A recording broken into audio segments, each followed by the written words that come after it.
جو پابندیاں آپ نے عائد کی ہیں آج، اس کے اوپر تھوڑی سی تفصیل بتا دیں. کیا کیا ادارے بند ہوں گے؟ کیا بڑی شاہراہوں کو بند کیا جائے گا؟ کیا جو انٹر سٹی موومنٹ ہے اس کو روکا جائے گا؟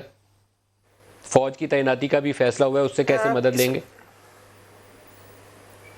دیکھیے جی، سب سے امپورٹنٹ یہ چیز ہے کہ اس وقت ہمارے لیے بہت امپورٹنٹ تھا کہ ہم سوشل ڈسٹنسنگ اور لوگوں کی جو آنا جانا ہے اس کو ہم کم کریں، کیونکہ لوگ جو تھے کسی طریقے سے بھی باز نہیں آ رہے تھے.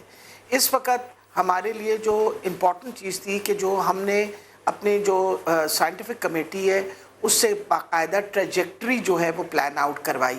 اور کیونکہ اب تقریباً 246 کیسز ہیں، جس کے اندر سے 177 جو ہیں وہ ہمارے ان زائرین کے ہیں جو ڈی جی خان کے اندر ہیں، اور باقی کیسز جو ہیں اس میں میجورٹی جو ہیں اس وقت لاہور کے ہیں، وہ جو تقریباً 52 نمبر پہ پہنچ گئے ہیں. اس ٹریجیکٹری کو جب ہم نے پروجیکٹ کیا تو وہ لگ رہا تھا کہ اگر ہم نے ابھی نہ بند کیا سب کچھ تو it might become very similar to what happened in Italy.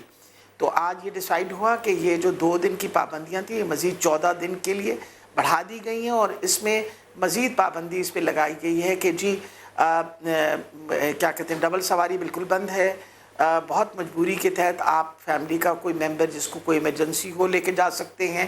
باقی ساری دکانیں، سارے مالز، ہر قسم کی جو ڈپارٹمنٹل سٹورز ہیں وہ بند ہیں، سوائے وہ جو کھانے پینے کا سامان، گروسریز یا سبزی کی دکانیں یا تندور، اور اس کے علاوہ دوائیوں کی جو دکانیں ہیں ان کو کھلا رہنے دیں گے، کیونکہ آپ کو پتہ ہے کہ food is again the most important part. اس کے علاوہ جو ہماری جو ٹرانسپورٹ ہے، جو پبلک ٹرانسپورٹ ہے جیسے کہ میٹرو وغیرہ، یہ ساری بند کر دی گئی ہیں، اور بہت ایکسٹینٹ تک انٹرسٹی جو ہے وہ بھی ٹریولنگ پہ پابندی لگا دی گئی ہے.